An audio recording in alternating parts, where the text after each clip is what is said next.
I have a friend, female, 21, who loves dressing up for all occasions, especially Halloween. This year, she was inspired by our local Renaissance festival to dress up as a pirate, but not just any pirate, as Amazon Prime labeled the costume a pirate gypsy. A group of us decided to meet up for a group picture at a church trick-or-trunk with some of our kiddos, and another friend of mine, male 23, complimented her on her outfit. She went all out with jewelry, a hat, swords, fake scars, etc. When she later posted pictures on social media, she captioned it actually calling herself a pirate gypsy. I thought nothing of this, as I really never cared for what a gypsy is. Not being mean, I just never really thought about it in truth. Hours after this post, there was a text screenshotting her post sent to a newly made and separate group chat without this friend. It was Jay from the Trick-or-Trunk. He was absolutely livid at her for the post, saying he was grossed out by her insensitivity and outright discriminatory behavior. I asked what in the world he was talking about, and when he and another friend explained to me why it's considered a slur to Romani people, I agreed her post was not good, but I highly doubted she knew of this. This isn't someone I could ever see being outwardly hateful to really anyone for anything, especially not on social media. Another friend suggested that if I was so confused, maybe she was, that it could be an innocent mistake and an issue of just not knowing. Jay, however, claims that ignorance is not an excuse for a full display of cultural appropriation and racism. He may have a point to that, but I would really like to message this friend or speak to her personally on this, just to get her perspective. But he says it's too late for any of that she's not special and shouldn't be forgiven, whether she knows what she posted was harmful or not. He says she is no longer invited to tomorrow's Halloween bash, and he is going to block her on all social media forms, not wanting to associate with a discriminatory. I say he's blown this way out of proportion because we don't even know what her intentions were. Well, they don't.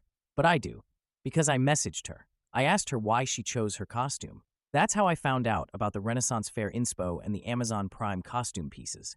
I haven't even told her about Jay and the rest of the group chat yet, and she literally said to me, "Oh, the costume is a gypsy pirate on Amazon," with a screenshot. Does this prove I'm right? No. Does this kind of open the door to the possibility I may be right? Yes. So, I want to wait. I don't want to just cut someone off who may not know they even did anything wrong. Should I tell, or am I the butthole for not just cutting her off right here and now? What else can I do? Now for a few comments. LegitimateNet1294 said, Jay sounds more obsessed with policing other people instead of teaching other people. He has blown this way out of proportion, and it would absolutely make me reevaluate my friendship with him. Now for the one-day update. Small update for you all, before I head off to bed. It's only been a few hours since my last post, and I won't lie, a lot of the comments I've gotten have really been eye-opening and some absolutely hilarious. So I decided to take some of your advice and basically messaged Mia, as we will call her, asking her about her own version of events. I was worried someone else may have already messaged her, but based on our conversation, I don't think so. To put it simply, she claims to have had no idea that the word gypsy could be seen as offensive to members of their community and immediately changed her post to say she was a Renaissance pirate. I tried to take it as a moment to educate, like you all suggested, and she was receptive to that and very apologetic, though I explained I don't feel she had anything to be sorry to me for. I wasn't offended. I have no right to be, but I just want her to be aware for the future. Around this same time, I decided not to tell her about what Jay had said, hoping to message him myself and smooth some things over by explaining her perspective. I knew he wasn't open to listening at first, but he had a few hours to cool down, so maybe it was worth a shot. Maybe this didn't need to be a big blow-up where someone's feelings got hurt. Well, if there was any chance of that, Jay set that chance on fire and poured on it gasoline when he edited Mia out of our group photo. Now in her place was either a big white blurry area or half an eyeball from a poorly cropped selfie. Mia saw this and started messaging the original chat, asking Jay what was wrong and if she'd upset him somehow. Remember when he said he was blocking her on all socials? Well, I guess that was a lie, because he was still in the chat with her and responded, saying that we had made a decision as a group to no longer associate with her. I was absolutely stunned. I couldn't believe what I was reading, and honestly, I'm still at a loss for what made him think this was a good idea to say he speaks for all of us, especially where we all can see it and answer for ourselves. Mia kept typing and deleting, while Jay spam messaged her about how gross her behavior was and she can't just change the post now. You can't turn back time and change what you said like a coward. At some point, we were notified Mia left the group chat, and I just feel awful for not reaching out sooner. Everyone started to argue with Jay that he was wrong for all of that and really needed to relax, maybe not speak for the rest of us as we are also adults, etc. The only way he seemed to know how to respond was with, "Well, I don't regret it. I've said what I have to say. Well, I beg to differ. So that's when I screen recorded the entire Snapchat convo in the group chat he made without Mia. I have not sent this or shown this to her. I am currently trying to calm her down along with her life partner, who is calling my roommate all confused. Roommate is the friend with the barn. Hopefully, by tomorrow, I have more of an actual update as to whether we think Jay and Mia can and even should maintain a friendship or keep in the same circle of friends. At the end of the day, I've already decided myself that if this breaks us and I have to choose a side, I choose Mia. Because everyone makes mistakes, and I really think that's all her post costume was. Again, thank you for all of the advice, and I will try to keep you all updated as things play out. Sorry for any typos, I am absolutely exhausted. Happy November 1st. Edit ad. No, we did not just sit by while Jay said our group made a decision. I'm not a frequent Redditor poster, so I kind of made it sound like we all just let him tell her off before Mia left the group. Absolutely not. We immediately started arguing with him, but in all honesty, our messages were kind of lost in the sea of spam texting. He is a short sentence typer, if you will, or a one-worder.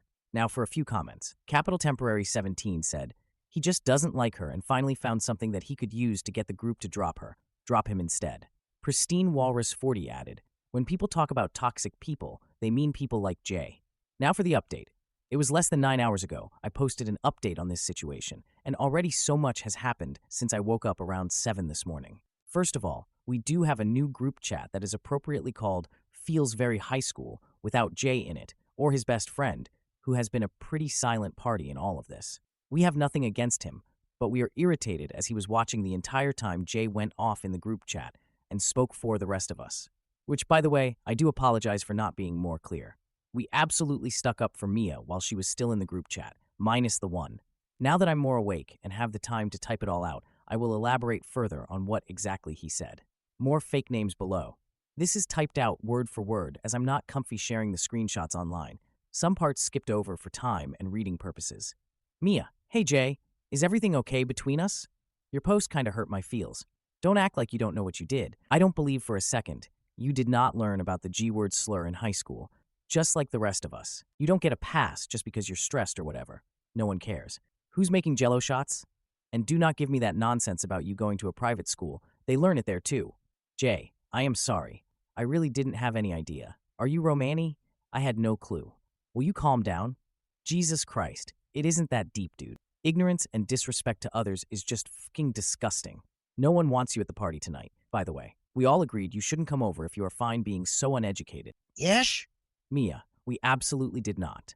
Reddit told me earlier I changed my post, Jay. It was not on purpose. You guys have another group? We don't want to associate ourselves with like that online, Mia. You understand. Okay, no. Mia, no one said that. He's a padali and made another group chat to spew his crap because you were being willfully ignorant here. Honestly, it was really gross. Emily, of course you agree with her. I'm more worried about my alcohol than I am this shoot. You don't speak for literally anyone, Jay. Stop being a shithead. Mike isn't an alcoholic. He's just trying to lighten the mood, I think. That was weird. It literally isn't my fault. Jay, you better get that stick out of your butt. She keeps on saying she didn't know. She absolutely does. And you're all making excuses for her. Ignorance isn't an excuse for her very public display of cultural appropriation and use of slurs. Dude needs a break. Mia is not a discriminatory quit. Mia leaves at some point, and we go back and forth for a while. What if she had said the N-word? She is white. Are you being serious? Everyone knows the N-word is bad, Jay. That is not the same. She left. You're in butt. Because she knows I'm wrong. Not wrong. Later on. Jay, she really did take this as a learning moment. You definitely need to calm down. You and I both know that Mia would never post something she thought could be perceived as offensive. It was just like we said earlier. She had no idea it was even a bad thing to say. Just like I wasn't aware before you told me. This was a mistake, and you have blown this totally out of proportion. I don't know how else to put it, or what else she can do other than have changed her post and apologized. You always play devil's advocate, and it's honestly exhausting. Tiring person. Deleting her post doesn't mean to the people she offended. TF? Reddit, who did she offend? Who do you know directly she offended? She offended an entire culture and race. As you can see, I did skip a few things just for time's sake. I haven't responded since those messages, but Emily and Mike hashed it out with him for a bit. Evan is at work today, so who knows where his head's even at. Mia didn't say much to Jay, but she's been vocal in our Feels Very High School chat. She left because she felt attacked and said she didn't have the energy to deal with all of the drama right now. She doesn't know if she will dress up tonight. Jay has pretty much ruined the pirate costume for her, I think, no matter what it is called. Her life partner is encouraging her to just let it go and have fun tonight, while Emily, my roommate with the barn, is pretty certain she wants to tell Jay he isn't invited on her mother's property. She's really upset with the way he just dismissed what we all have been telling him, and we agree his retaliation to what Mia posted wasn't just uncalled for. It was honestly insane, especially with the whole blurring her out of photos online. I told her I'm 100% on board with asking Jay to stay away if he can't let it go and be civil tonight. Next on the agenda, a lot of you have asked if maybe Jay has another personal issue with Mia. I asked. Mia just dropped a bombshell of a puzzle piece before I finished up this post, which she does know exists now, and I'm allowed to share what she said. This is from Mia. I wonder if he found out I didn't lie for him. He left to use the restroom for over an hour again, and they asked me about it. Mia and Jay are both med students in the same department, with not enough nurses to go around. Oftentimes they will help. I'm not in the medical field, so I don't know much aside from that. Mia is apparently the youngest MS they've had in a while, to get patients in a room. Mia said it's important to tell you they do not take vitals without a nurse. They just help get them situated. Jay apparently has been going off to use the restroom at random times of day for unusually long periods of time, or set off to help the nurses out again. Mia was pulled aside one day and asked by his supervising physician where Jay went again. Mia said she wasn't sure. The manager later came and asked her also. She was honest this time and said he claimed he really had to use the restroom a while ago. She brushed the interaction off for the time being and went on with whatever she does during that time. But here's the part that makes all of this even more relative and really makes us go, Emily says one of the reasons Jay gave her for why he left the church trick to trunk early was he had an important phone call scheduled with his supervisor. Again, not sure how this med student works, and Mia is busy at the moment, so she can't really elaborate further, but we're all assuming that the timeline matches way too perfectly. After hearing all of this, I honestly changed my mind. Maybe we should be the ones to go on a blocking spree and cut Jay out of our lives for possibly trying to use Mia's mistake as a way to seek his revenge. Not sure what to do at the moment, but Emily really doesn't want to see his face now if our assumptions are correct, because what the actual hell? Since some people think our friend group's drama is more entertaining than TLC Lifetime, I've decided to type it as such in my slightly tippy stupor. I'm going to leave you all on a beloved cliffhanger. Here is your 8 update this fine November 1st night. Jay was told not to show up here. Jay is pulling up here now. Now, I say. Okay, bye, I'll be back tomorrow at some point. Now for a few comments. Unlight Wolf 06 Mail said, honestly, Jay seems very wrapped up in a middle school, high school mindset. In med school, you can't just disappear and not tell your supervisor or the attending physician. He should definitely be not allowed at the party tonight, as he was more focused on getting his payback than being a civilized human being. Unfortunately, Gypsy is negatively viewed for reasons I don't want to get into. But not everyone knows that. Jay was likely looking for ammo to fire back at her, and he did. But in being a jackass, he likely just lost a handful of people who had been his friends. FFO. If he shows up, tell him that he's trespassing on private property, and if he doesn't leave, he'll get the cops called on him. That mark on his record should definitely scare him. You can't make a group decision without actually discussing and coming to an agreement as a group. That's not how that shoot works. Then the original poster replied, that's exactly how I feel. I don't think this was ever about him even having a white savior complex or anything like that. If the numbers are adding up right, he was looking for something to hurt her with. But that being said, we don't know for 100%. This went an entirely different direction than what I expected. Now for the one-day update. Good morning. Well, afternoon for me, but I also just got over a massive hangover. So it feels like my day is just actually getting started. I left you all off on a poorly typed cliffhanger last night when Jay pulled up to the barn.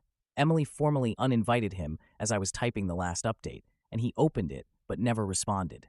After a few more hateful messages, both personally and in group chats, he went silent for hours. No one heard or saw him until his best friend's car pulled up. We hadn't uninvited his friend because although he was in the group chat, no one is really super close to him. It's all around a weird situation, but he seems like a nice enough guy if we're honest. He pulled up, and when I watched from the side as Jay popped out of the passenger side, that is when I made my last post. We did convince Mia it was okay to wear her costume as planned, and her partner was busy in the nearby house helping make drinks, so he didn't initially see Jay arrive. Jay got out of his car and was pretty quiet. Most of the other people there, friends of friends, a few dates and neighbors, etc., had no idea what was going on, but I swear to God, the air still felt tense even to a few of them because his body language was super strange. He seemed already drunk, maybe high, but we aren't sure. Despite that, it was fine up until I told Emily he was there and asked if she needed help asking him to leave. Instead, we decided to wait it out for a moment, see if he would act civil, and then I realized in my tipsy stupor that honestly, someone should ask Mia if she was uncomfortable with him being there. She is the one who was attacked. This isn't just about him speaking for us, it's about his hate towards her. So I straight up asked if she wanted him to leave. She said if he came up to her or made any comments, probably. But she also chose to give him a chance, which he didn't really deserve, to just mind his own business. Sadly, that is not what happened. Not even close. It was fine, again a little tense, but overall, he stayed in his own lane until a little while later. He seemed even more out of it, taking off the tie to his costume, American Psycho, and losing it somewhere. He became really loud and slurred his words.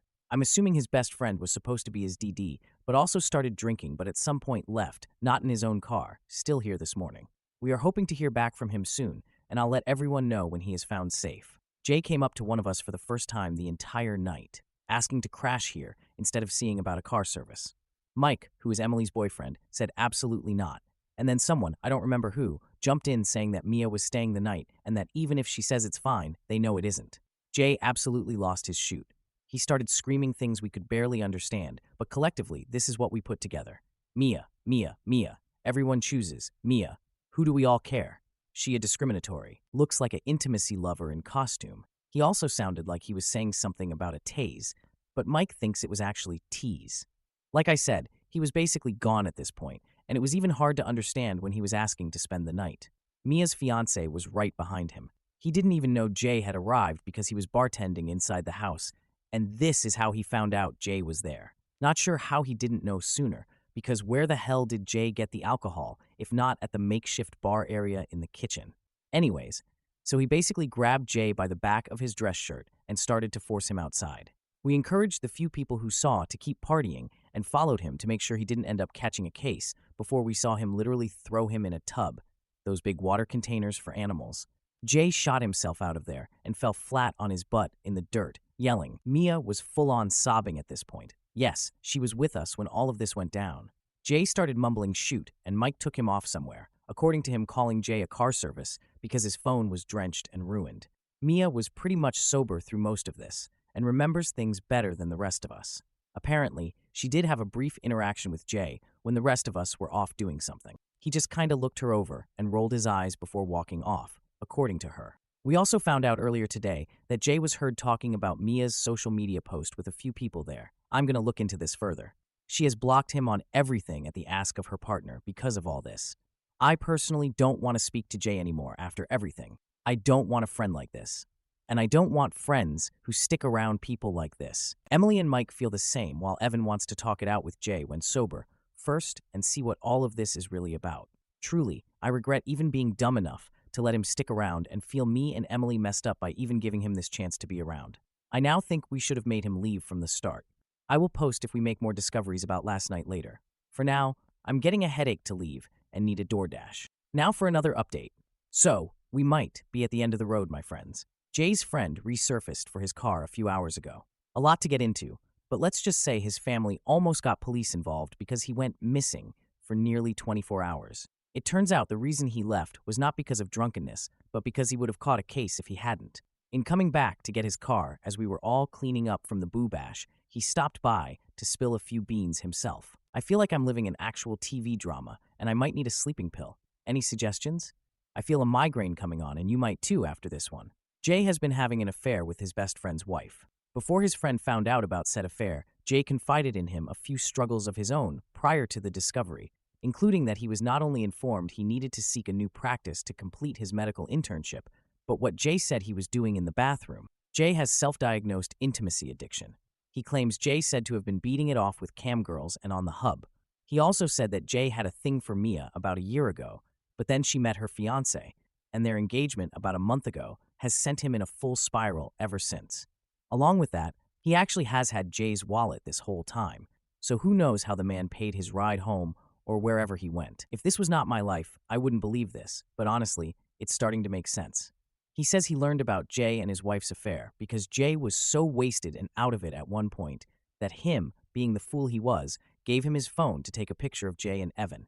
In the corner of his camera roll was an unclothed image of this man's wife. I don't know what else to say, but what the actual frick? And this is probably the end of the updates because I've learned too much, and my involvement with these people probably ends here. Possibly goodbye, my friends.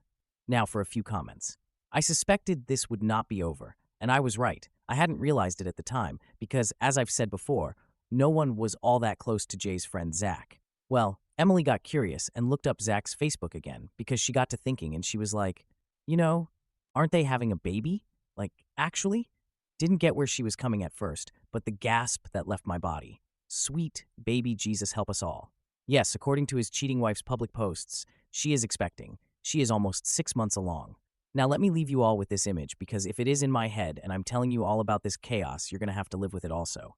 Zach's visibly pregnant wife, belly and all, was having an affair with his best friend for an unknown amount of time. And that poor man found out about it via an image of said wife, who we can only assume, if it was recent, included that baby bump. What the actual hell? I'm not sure it gets much worse, but I'm honestly scared to say that because it just seems to keep going. Speaking of which, Mia took your advice and sent an email to her supervising physician and the management at said practice. Emily helped her type it up, so it basically says, Jay is a sicko and a psycho who may try to ruin my reputation in a more professional manner. I forgot to mention Zach left the wallet with us last night because he refuses to see Jay, but we do too, so how the hell he is getting that back, we do not know. I edited it into my last update, but Jay also is self-diagnosed with intimacy addiction. I forgot to add, that is why Zach said he was beating in the bathrooms. Oh, and prayers for Cocoa Puff, Evan's golden doodle, because apparently he is sick. I'm logging off for the day, so if anyone has questions you can ask, but you will be waiting on an answer. I do have an actual job, my friends. Goodbye and good morning.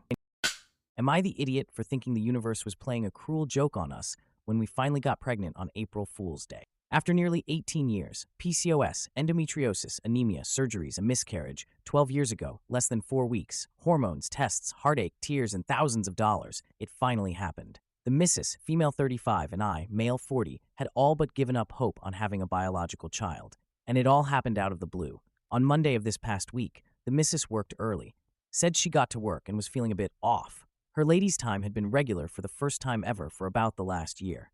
She was late a month or so. Decided to take a pregnancy test at lunch, which was positive. Said she was going to wait until she got home to tell me. A few hours later, she began bleeding. She left work and called her sister, who is an RN, who said she was probably miscarrying, and gave her advice on what to do. She came home. I could tell she was distraught, and when she told me, I was totally gobsmacked. Felt like a totally cruel joke that she would find out that she was pregnant and then start miscarrying hours later, on April Fool's Day no less. The next morning, she made an appointment with a doctor we had been to previously. The appointment was for today, Friday. So the whole week, we are both dreading that day. It was like a black cloud over our home, making everything dark and gray. It put us both in a bad place. I am rather ignorant of a lot of things concerning female anatomy and pregnancy, and had major panic over what she might have to physically endure. DNC? Surgery? Knowing that mentally, she felt less than a woman for not being able to carry a child. I have hardly slept a wink in days. We went in this morning and they started with an ultrasound. As soon as that little bean showed on the monitor, I saw a little flicker of rhythmic light flashing. Seeing that little heartbeat took my breath away. For the first time in my life, I bawled in front of my wife and a stranger. To make a long story short, she is almost 7 weeks along. The doctor said Mama and the baby are fine. Nothing that had occurred up to this point was uncommon. He also stated that if the baby makes it to 12 weeks, our chances increase greatly. We had went to this appointment expecting sad news and left that office today with the greatest amount of hope we have had in a long time. I know a lot of women suffer with many of the same issues my wife has had. At one point, a different doctor had said it was highly unlikely that she would have a viable pregnancy at all. I know we are not out of the woods just yet, but I feel it in these old bones that our time is now. Even if this little bean doesn't make it to a full-blown human, it is still possible. There is hope. In the meantime, I am going to pamper the shoot out of my blue-eyed girl. Now for a few comments. Risky Lady said, "So happy for you. Made me tear up. Please give an update at 12 weeks. OP replied, "I have ugly cried intermittently all day. I have never been more grateful in my entire life." Affectionate Poet 4586 commented, "This is such wonderful news. We are expecting our second grandchild this summer. He and his sister are both IVF babies, so I know what my son and Dale went through before they ever said a word to us. Please check back in with us. If you don't mind, I'll send along a few prayers for everyone's well-being." OP responded, "That is awesome. Thank you so very much." Now for the 6-week update. Myself, male 40, and my wife, female 35, had our 12-week doctor visit today as my wife is currently 12 weeks and 3 days pregnant. I am happy to report that mama and baby are perfectly happy and healthy to this point. Doctor remains optimistic and has been incredibly supportive in dealing with some of the concerns and anxieties that the missus and I have both had. This whole experience has been the best kind of overwhelming. I had lost hope for the future in the last couple of years. With sudden deaths, familial breakups, and life problems, there had been many nights that I prayed the Lord to take me as I was too much of a coward to do it myself. And now, I have rediscovered the fire and drive of my youth. I am bound and determined to give this child a happy life. I can't wait to show and teach them the things that I was never taught or told. I am bound to continue on improving my health so that I have a better shot at making it far into their adulthood. My number one goal in life now is to someday unleash this kid out into the world, educated, confident, empathetic, understanding, compassionate, happy, and kind. I love them so much already. November can't get here fast enough. Now for a few more comments. Environmental Ad 5936 shared. We made 21 years last Friday, and honestly, thanks for the hope. Congrats on new life. OP replied, if the experience has taught me anything, it is that there is always hope. We were told it would probably never happen. If it can happen to us, it can happen to anyone. Best of luck, kind Redditor. Now for the 2-month update. We had a gender reveal party on the day she was 20 weeks and found out we are going to be having a sweet little girl. This was on a Sunday. We were both over the moon and couldn't stop beaming leading up to our doctor's appointment a couple days later on Tuesday. Went in on Tuesday for the 20th week appointment. They did the anatomy scan. Baby was perfectly healthy, had all 10 fingers and toes. Was estimated to be about 1/3 larger than average expected at that date. Our doctor came in at the end of the appointment, said he saw on the ultrasound that my wife's cervix was shorter than he would like and that she had already dilated a centimeter. My wife, as always, remained as cool as a cucumber while my insides felt like a volcanic eruption. They admitted her to the hospital. Were set to perform a circlage, which they did the following day. To make a long story short, everything went incredibly well. Our doctor and the surgeon both seemed optimistic, though I know we are not completely out of the woods. They allowed us to go home after 4 days. My wife is expected to be on bed rest for the next 8 weeks, and we have to go to the doctor every 2 weeks until our little girl arrives. We will also come back between 36 to 37 weeks, where the cerclage will be removed and nature should then take its course. We officially hit 22 weeks today. My wife and I would both like to thank everyone for the well wishes, prayers, and good vibes sent our way on our journey from you fine folks here at Reddit. Hopefully the rest of this pregnancy will be super boring, and my next post will be about the arrival of our miracle little angel. Now for a couple of lighthearted comments. Toad Enjoyer 70 said, I'ma be honest, at first glance, I thought that was a tornado coming up behind you. Leather Dragonfly 529 added, in some ways, a baby is like a forever tornado of chaos and love. Now for the 3-month update. Literally 2 days after my last post, at just past 20 weeks, we went to one of our doctor's appointments where they found my wife had dilated a centimeter and her cervix was quite short. She was admitted immediately where they performed a cerclage. We spent a few scary days at the hospital, but everything turned out fine and the pregnancy had progressed as it should. The cerclage was scheduled to be removed on 10/28. After everything that had occurred, ourselves and the doctor figured our little girl would be here a little sooner than her expected 11/24 due date. We were expecting a possible Halloween baby. I was awakened violently at 4:30 a.m. by my wife telling me that her water had just broken. Initially, I thought she was joking, but I could see in her eyes and demeanor that she was not. To make a long story short, we rushed to the hospital, and approximately 12 hours later, our little girl had arrived on the same day in the same hospital that her pop, me, had been born 41 years prior. At 4:16 p.m., our most precious tiger lily came roaring into the world, weighing 5 pounds 4 ounces and measuring 18 inches. Being born at less than 35 weeks, it was mandatory that she be brought to the NICU. They currently have her hooked to a bubble CPAP, an IV for preventative antibiotics, a feeding tube, and placed in what is, for all intents and purposes, an incubator to keep her warm. She is already meeting or exceeding the metrics set forth by the hospital and her doctors. They have tripled her food intake in the last 40-ish hours. She is regulating her own body temperature, and they took her off the CPAP today. She is perfect, y'all. Her little features so well defined, it is as if she was carved out of marble by a master Italian sculptor. Her eyes as blue as the waters of the Caribbean, skin as soft and flawless as freshly bloomed rose petals, and the aura of a star. We are so in love with this child that we can't even take our eyes off of her. My wife and I would really like to thank everyone who has followed our family journey, especially those who have reached out offering kind words, prayers, and good vibes. Much love, Reddit. Now for a few comments. Lisa Goik said, "Aw, what an awesome birthday gift. Congratulations." Jawilly22 commented, "Super congrats. After you get home from the hospital, open a 529. In 18 years, you'll be happy you did." Am I the idiot for calling my wife crazy when she demanded a paternity test for my nephew? My wife and I have been married for 10 years and together for 14. We are child-free. I also have a nephew who's currently 13, and I'm not going to lie, he looks a lot like me and has a lot of the same facial features as me. I am really proud of him, and we have a close bond. I have played a father-like role in his life since he was a kid. He has a deadbeat father, and my sister divorced him long ago. A couple of my family members have commented on how my nephew looks a lot like me, and while I initially thought it was wholesome, my wife for some reason became very insecure and started getting doubts. She was questioning why I needed to play such a prominent role in my nephew's life, why my nephew had autism, etc. The insinuations just became weird and made me uncomfortable. I do agree that my sister has played some part in my wife's insecurities because of her dry humor. During family gatherings, my sister jokes a lot about how wholesome it is that her son looks like me and that she couldn't be happier. It's obviously a joke, but I spoke to my sister and asked if she could tone it down a bit because it was making my wife a bit crazy. However, last night, my wife asked if I could take a paternity test just for her peace of mind.